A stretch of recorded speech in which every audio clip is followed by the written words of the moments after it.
Assalamualaikum warahmatullahi wabarakatuh. Sebelum pembelajaran kali ini dimulai, marilah kita berdoa terlebih dahulu. Bismillahirrahmanirrahim. Raditu billahi robba wa bil islami dina wa bi muhammadin nabiyya wa rasula. Rabbi zidni ilma warzuqni fahma. Amin ya rabbal alamin. Baik, pada pertemuan kali ini kita akan belajar mengenai meraih kesuksesan dengan optimis, ikhtiar, dan tawakal. Pada pertemuan sebelumnya kita sudah belajar mengenai kehadiran Islam mendamaikan bumi Nusantara, yang mana kita sudah belajar mengenai alur perjalanan dakwah, cara-cara dakwah, dan kerajaan-kerajaan Islam di Nusantara, dan keterkaitan antara materi hari ini dengan materi sebelumnya, bahwa jika kita ingin mencapai suatu kesuksesan, kita harus tetap optimis dan tetap selalu berikhtiar, serta kita harus bertawakal atas ikhtiar yang sudah kita lakukan. Baik, konsep pembahasan pada hari ini kita akan belajar mengenai yang pertama, yaitu membaca Quran Surah Az-Zumar ayat 53, Quran Surah An-Najm ayat 39-42, Quran Surah Ali Imran ayat 159. Dan kita juga akan mengartikan dari ketiga surah tersebut serta memahami kandungan dari ketiga surah tersebut. Dan yang selanjutnya kita juga akan belajar mengenai hukum bacaan qalqalah. Baik, bagaimana kabarnya anak-anak? Tetap semangat ya buat belajar, karena kalau mau menunggu sampai siap, maka kita akan menghabiskan sisa hidup kita hanya dengan menunggu. Jangan pernah berhenti belajar, karena hidup tak pernah berhenti mengajarkan. So, siapkan alat tulisnya, siapkan mentalnya, siapkan pikirannya. Semangat untuk belajar hari ini. Baik, sebelumnya marilah kita baca dulu Quran Surah Az-Zumar ayat 53. A'udzu billahi minasyaitonir rajim. Bismillahirrahmanirrahim. Qul ya ibadiyalladzina asrafu ala anfusihim la taqnatu mir rahmatillah. Innallaha yaghfiru dzunuba jami'a. Innahu huwal ghafurur rahim.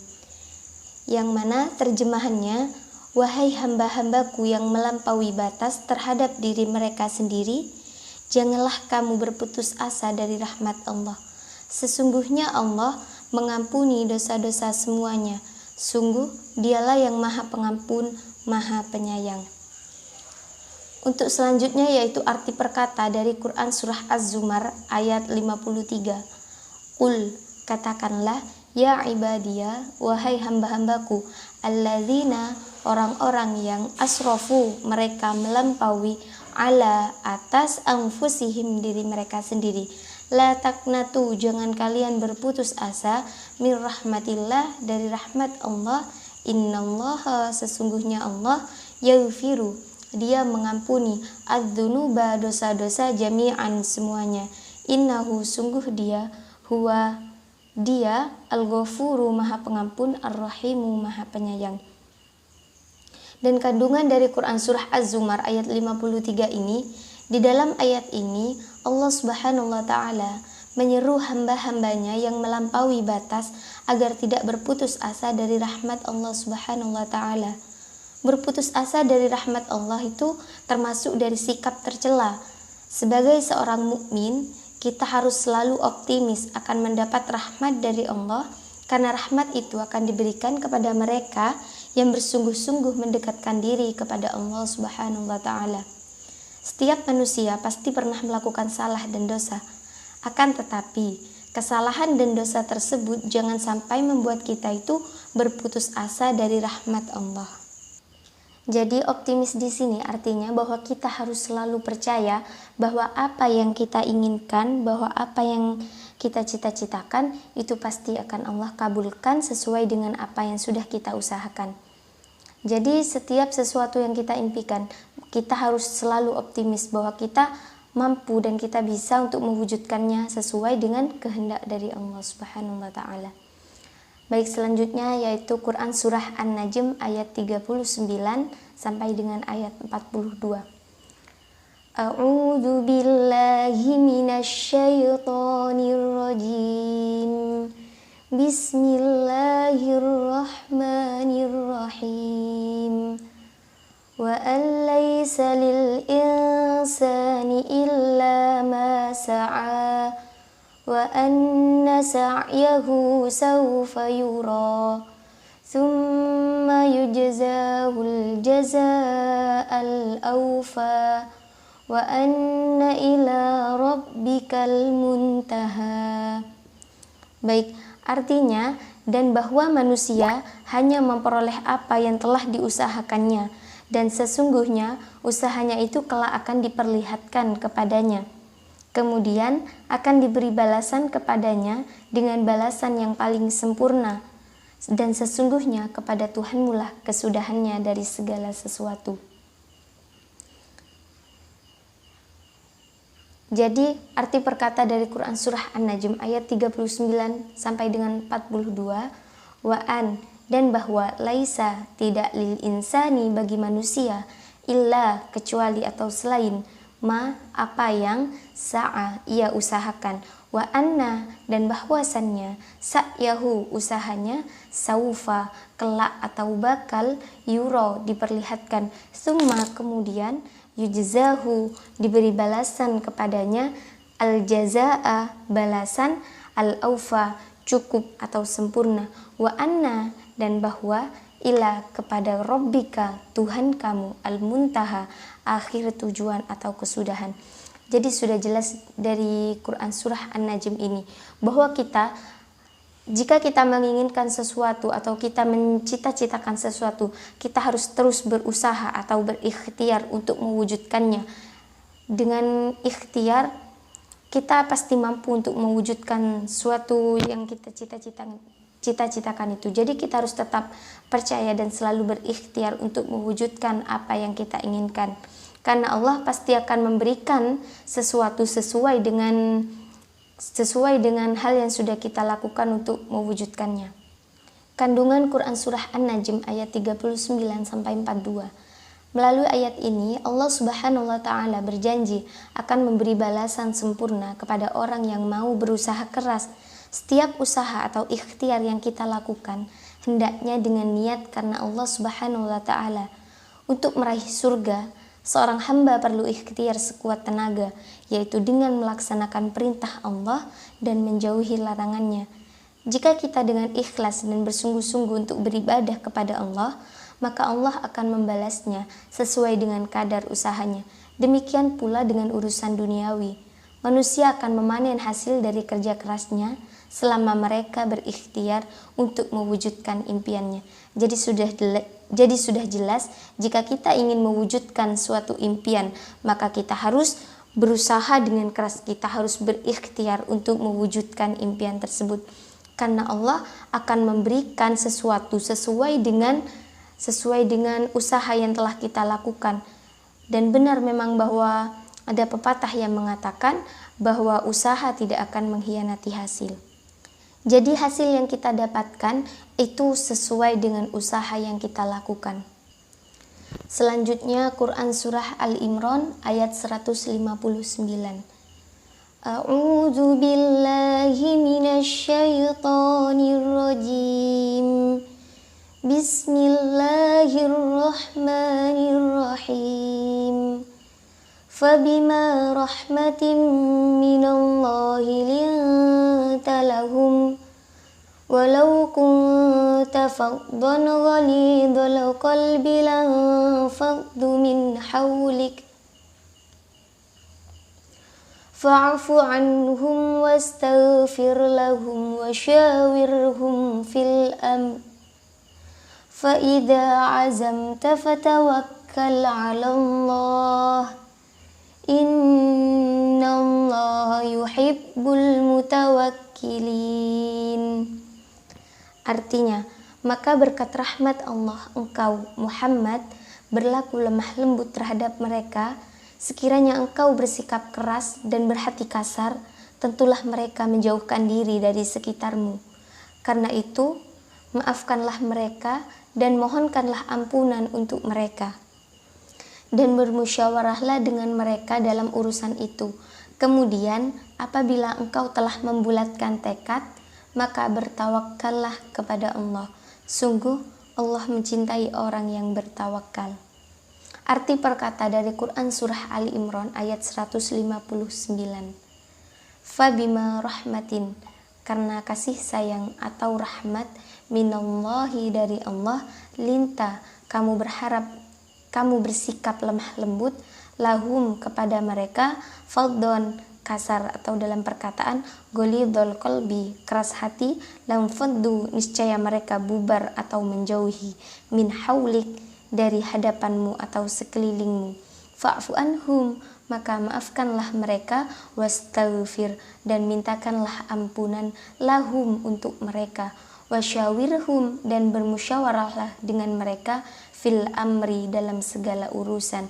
Faida, maka apabila azamta, kamu bertekad bulat, fatawakkal, maka bertawakkallah, yuhibbu, mencintai al-mutawakkilin, orang-orang yang bertawakal. Kandungan Quran Surah Ali Imran ayat 159. Dalam ayat ini mengandung pesan-pesan mulia bagi umat Nabi Muhammad SAW.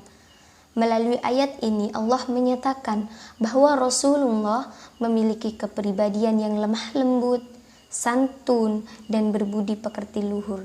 Semua itu merupakan rahmat dari Allah Subhanahu wa Ta'ala. Dalam ayat ini juga dikatakan bahwa ketika Rasulullah bersikap keras dan berhati kasar, maka mereka tentu akan menjauhinya. Mereka di sini adalah orang yang berada di sekelilingnya. Dan ayat ini juga mengatakan bahwa harus memaafkan dan memohonkan ampun bagi mereka yang melakukan kesalahan. Dalam ayat ini juga diperintahkan untuk bertawakal atau berserah diri kepada Allah atas segala sesuatu yang sudah kita usahakan. Manusia wajib berusaha sekuat tenaga. Setelah itu, pasrahkan hasilnya kepada Allah, karena hasil yang kita dapatkan akan sesuai dengan usaha yang kita lakukan. Jadi sudah jelas dari kandungan Quran Surah Ali Imran ayat 159 ini.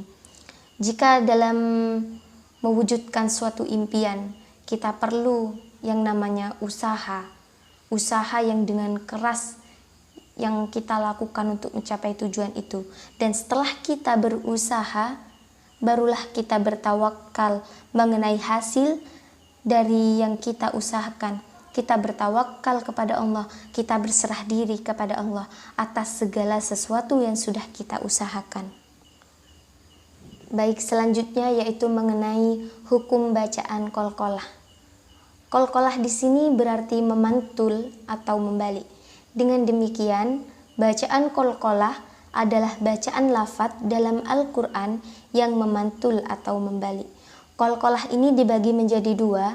Yang pertama yaitu qalqalah sughra atau kecil.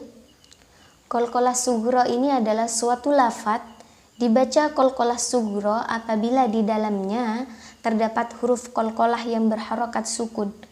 Dan di sini huruf qalqalah ada 5, yaitu qaf, ta, ba, jim, dal, yang biasa disebut atau disingkat dengan qotbu jadin atau baju di toko. Dan untuk contoh dari qalqalah sughra ini, yaitu ibu contohkan yang huruf qaf, contohnya la maqtu'ah. Untuk huruf ta, contohnya lam yatmithunna.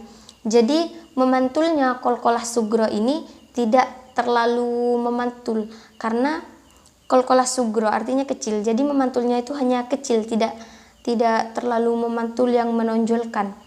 Dan yang kedua yaitu qalqalah kubra atau besar, yang mana suatu lafadz dibaca qalqalah kubra apabila di dalamnya terdapat huruf qalqalah yang berharokat hidup tetapi diwakafkan atau berhenti, sehingga huruf qalqalah tersebut dibaca sukun. Jadi di sini ada huruf qalqalah yang berharokat hidup dan nanti itu diwakafkan atau berhenti, dan dari situ huruf qalqalah itu dibaca sukun. Makanya dibanding qalqalah sugro, cara membaca qalqalah kubro ini memantulnya lebih kuat atau mantap. Contohnya pada huruf dal, contoh dari qalqalah kubro, huwal ghaniyul hamid. Yang kedua contohnya dal juga, fil amwali wal aulad. Nah, jadi memantulnya huruf qalqalah ini lebih kuat atau lebih mantap daripada qalqalah sugro yang sudah Ibu contohkan di sebelumnya. Baik, kesimpulannya yaitu dalam Quran surah Az-Zumar ayat 53 memerintahkan kita supaya optimis atau percaya bahwa apa yang kita usahakan pasti akan tercapai sesuai dengan izin dan ridho dari Allah Subhanahu wa taala. Yang kedua, Quran surah An-Najm ayat 39 sampai 42 memerintahkan kita untuk selalu berikhtiar atas apa yang kita cita-citakan. Yang ketiga yaitu Quran surah Al-Imran ayat 159 memerintahkan kita untuk bertawakal. Jika kita sudah melaksanakan optimis dan melaksanakan ikhtiar dengan sebaik mungkin, maka langkah selanjutnya yaitu bertawakal kepada Allah, berserah diri kepada Allah atas hal yang sudah kita usahakan. Yang selanjutnya yaitu hukum bacaan qalqalah. Qalqalah ini dibagi menjadi dua, yaitu qalqalah sugro atau kecil dan qalqalah kubro atau besar. Mungkin sekian pembelajaran kali ini. Semangat belajar dan semangat untuk berjuang meraih impian. Hidup itu seperti bersepeda. Kalau kamu ingin menjaga keseimbanganmu, maka kamu harus terus bergerak maju. Begitu pula dengan impian. Jika kita ingin meraih impian, maka kita harus terus bergerak maju meraih impian tersebut. Orang sukses adalah orang yang selalu bekerja keras, dan orang sukses itu adalah orang yang berani mewujudkan mimpinya. Bukan sekedar tidur lalu bermimpi, tapi ia bangun untuk mewujudkan mimpinya. Semangat terus buat anak-anak. Mungkin sekian dari Ibu, kurang lebihnya mohon maaf. Kita tutup dengan doa akhir majelis. Bismillahirrahmanirrahim. Subhanakallahumma wa bihamdika asyhadu an la ilaha illa anta astaghfiruka wa atubu ilaik. Walhamdulillahi rabbil alamin. Semoga yang kita pelajari bisa menjadi barokah dan manfaat fid dini wad dunya wal akhirah. Kurang lebihnya mohon maaf. Assalamualaikum warahmatullahi wabarakatuh.